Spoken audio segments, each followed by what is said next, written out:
terkait perdagangan pasar keuangan hari ini. Seperti apa kira-kira analisa dari Anda, Susi? Silakan. Iya, Ade ini gimana ya, hari ini ISG hijau tapi kok kita pakai baju merah gitu ya, karena kita udah Iya. proyeksikan. Jinx kali ya, jadi kita sering-sering pakai baju merah gitu ya Sus, gitu kan ya? Betul sekali, padahal tadi waktu opening sudah ada kekhawatiran ya kalau akan ada koreksi, karena kemarin sempat koreksi, tapi ternyata hari ini ISG mulai berbalik arah. Tapi kalau memang menurut saya masih optimis ISG hingga akhir Juli masih berada di level positif gitu ya. Jadi bahkan menurut saya nggak menutup kemungkinan bisa menyentuh level 7.500. Kita hanya butuh poin sekitar 40 poin aja loh Adi untuk menyentuh level 7.500. Benar. Jadi menurut saya kalau memang melihat ya pergerakan berbagai sektor hari ini, salah satunya memang ada penopangnya, lagi-lagi teknologi. Ini naiknya dari kemarin di atas 5% terus ya, hari ini bahkan naiknya hampir 8%, 7,93%. Jadi memang hari ini ada saham Goto pastinya yang memang ikut menopang, kemudian juga ada beberapa saham teknologi lainnya, ada Wir Asia, kemudian ada MTech juga. Ya kita ketahui kan kemarin kan Bank Indonesia memangkas suku bunga.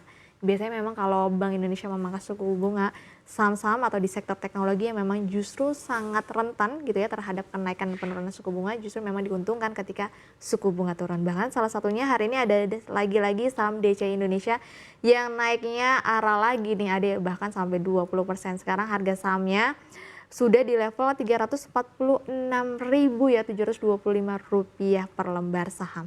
Nah kalau kita lihat memang DCI Indonesia kemarin sebenarnya ada kabar baik ya, selain dari BI pangkas suku bunga, kemarin juga di mana Fitch Rating akhirnya memang menaikkan dari rating DCI Indonesia menjadi double A-, yang dimana kalau kita lihat outlook-nya bisa dibilang stabil atau relatif baik.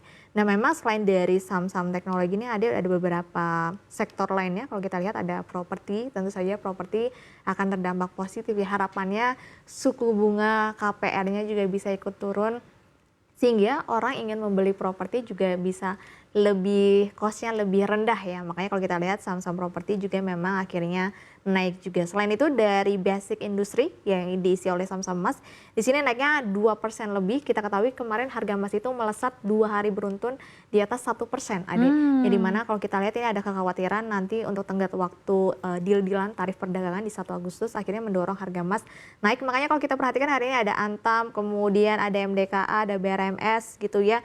Ini kompak menguat semua ya, bahkan yang emiten kecil seperti PSAB juga kalau kita lihat juga ikut naik. Jadi memang hari ini saham-saham energi sebagian yang memang menopang dari ISG. Oke, berarti ada resisten baru, level resisten baru yang tercipta begitu ya menurut Anda ya. Dan kisaran berapa kira-kira ISG akan bergerak di rentang-rentang berikutnya setelah 7.469 ini sudah berhasil tersentuh, Susi? Paling dekat 7.500 dulu lah deh. Habis 7.500 menurut saya Agustus harus koreksi dulu ya, karena setiap ada kenaikan udah sebulan penuh tuh menurut saya harus ada koreksi sejenak di Agustus. Tapi harusnya di September itu kan sudah desas-desus kemungkinan The Fed akan pangkas suku bunga. Kemungkinan BI itu mungkin akan naik lagi gitu ya? Iya, siapa tahu BI nanti mau pangkas suku bunga lagi gitu kan ya. Rupiah gimana dong tapi Susi ya? Iya, kayaknya sekarang pemerintah lebih fokus terhadap daya beli deh menurut saya dibandingkan dengan rupiah, karena rupiah kita sebenarnya juga naik turunnya nggak begitu jauh ya, paling level di 16.200, 16.300. Tapi menurut saya dengan penurunan suku bunga justru memang akan menopang banyak sektor gitu, dibandingkan dengan kita fokus terhadap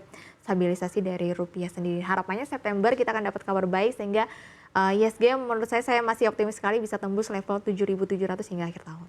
Oke, 7.000 berapa tadi sampai akhir tahun? 7.700 aja yang dekat-dekat. 7.700, jadi tidak akan bisa menyentuh level 7.800 kayak Oktober lalu ya, Susi ya? Ya bisa jadi tergantung dari kebijakan pemerintah. Apakah dari kan kemarin Juni-Juli ada tuh kebijakan 5 insentif gitu ya. Siapa tahu nanti setelahnya ada insentif lagi ditambah BI pangkas suku bunga lagi, mungkin hal itulah nanti yang akan mendorong dari ISG sendiri. Tadi ada pergerakan yang signifikan di sektor perindustrian, lalu ada sektor teknologi ya.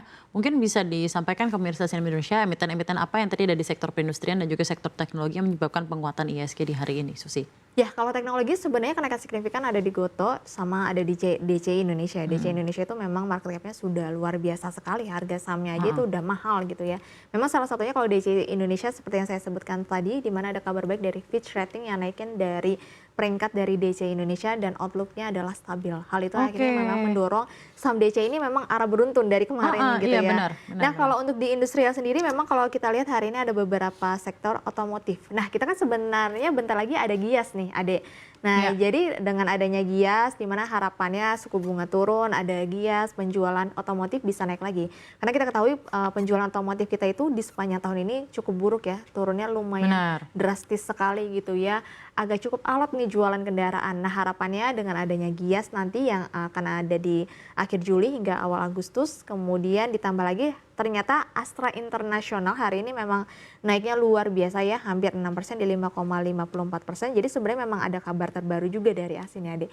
Dimana kalau kita lihat kan kemarin dia mau tender offer. Tender offer yaitu melalui anak usahanya namanya Saka Industrial Arjaya atau SIA, yang dimana akan berencana melakukan tender offer atas saham MMLP atau Mega Manunggal Property Tbk. Nah, hal itu yang akhirnya memang mendorong saham ASI akhirnya melesat, kemudian juga beberapa saham otomotif lainnya memang dengan adanya sentimen dari Gias yang nanti akan dilaksanakan pada akhir Juli hingga awal Agustus, dan ditambah lagi ada suku bunga turun, harapannya bisa menopang dari pembelian penjualan mobil dan juga motor terutama di periode Agustus nantinya. Oke, baik. Kalau pergerakan yang ada di sektor-sektor yang biasanya juga turut menjadi penyumbang penguatan atau pelemahan ISG, contohnya seperti finansial dan energi, kira-kira adakah yang bisa Anda highlight, Susi? Ya, kalau finansial memang menurut saya hari ini naik tapi nggak begitu signifikan banget ya. Ada kan kita ketahui kemarin penyaluran kreditnya turun, pertumbuhan kreditnya turun, tapi justru DPK-nya naik gitu ya. Dari 3,9 menjadi 6,9% gitu, cukup tinggi sekali. Tapi sayangnya pertumbuhan kreditnya itu jatuh di bawah 8%. Jadi memang menurut saya finance itu menurut saya pribadi ya, untuk saat ini memang bukan menjadi viewpoint dari para investor. Justru kalau saya melihatnya, investor ini sekarang cenderung melihat sentimen gitu, bukan hanya dari sisi fundamental saja. Kayaknya memang untuk perubahan investasi kita tuh udah beda, Ade. Sekarang tuh bukan fundamental lagi, tapi memang by sentiment. Salah satunya teknologi naik karena ada rating-rating yang baik, kemudian ada penurunan suku bunga, kemudian dari energi karena harga batu bara, harga emas sudah mulai nanjak lagi meskipun dari sisi fundamental belum terlihat. Ditambah lagi ada saham-saham konglomerat sebenarnya memang menjadi penopang ISG karena banyaknya aksi korporasi ataupun sosok-sosok di baliknya. Akhirnya saham-saham tersebut ya yang akhirnya menopang pergerakan ISG hingga saat ini. Oke, sekarang ke rupiah. Sekarang berada di level 16.285. Apakah ini sudah mencerminkan level rupiah dan fundamental kekuatan yang sesungguhnya menurut Anda? Tentu saja belum lah, ada ya, masih level 16.285 itu menurut saya belum mencerminkan fundamental karena kan fundamental kita dari sisi pertumbuhan ekonomi masih di bawah 5% gitu. Tapi targetnya kemarin kalau kita lihat RAPBN-nya kan mau dinaikkan ya sekitar 15% menjadi 3.800 Betul. triliun. Tadi juga ada revisi pertumbuhan ekonomi ekspektasi dari 5,2 sampai 5,8 ya. Iya, 5,8 untuk tahun 2026. Semoga saja bisa tercapai. Tapi kalau menurut saya untuk pergerakan rupiah memang belum mencerminkan ya untuk fundamental saat ini. Kenaikan rupiah dari hari kemarin hingga hari ini sebenarnya itu karena penurunan indeks dolar 2 hari beruntun, dan itu turunnya itu luar biasa sekali. Bukan hanya indeks dolar aja yang turun, ada, tapi juga dari obligasi atau treasury 10 tahun Amerika Serikat itu juga sama-sama ikut merosot. Jadi memang ketika itu merosot akhirnya investor yang tadinya berada di dolar gitu akhirnya mulai mengalihkan ke pasar kita atau negara berkembang, salah satunya ya di rupiah Indonesia. Gitu. Oke, baik. Dan terakhir, kira-kira apakah Anda merasa penurunan suku bunga dari Bank Sentral akan terjadi lagi seiring dengan ekspektasi penurunan suku bunga dari Bank Sentral Amerika Serikat, suku bunga dari BI, dan bagaimana dampaknya terhadap pasar keuangan, IHSG dan juga rupiah ke depannya?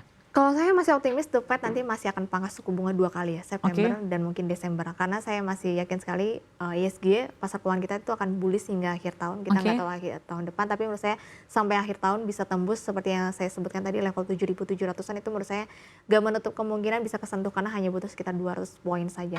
Tapi kalau untuk BI sendiri menurut saya harusnya bisa ngekor ya. Karena kan satu sisi kan kita sekarang fokusnya itu kan daya beli. Daya beli kita kan melemah. Mungkin kalau teman-teman ada baca berita baru-baru ini ada fenomena Rojali, orang-orang tuh cuma jalan-jalan ke mall tapi nggak belanja gitu ya. Nah itu kan sebenarnya mencerminkan daya beli kita tuh sebenarnya masih turun. Nah harapannya dengan nantinya BI kembali memangkas suku bunga sehingga cost-nya bisa turun, bebannya bisa turun, orang bisa belanja lagi, tingkat kreditnya bisa tinggi lagi karena kan penyaluran kredit sama pertumbuhan kredit kita kan masih turun, Nade. Jadi tidak apa-apa ya ada penurunan suku bunga lagi terhadap rupiah pun? Menurut saya karena memang fokus pemerintah sekarang justru bukan di rupiah. Tapi economic growth. Betul, lebih di economic growth itu lebih penting. Ketika economic growth, menurut saya nanti rupiah akan mengikuti Mengikuti sendiri. lagi.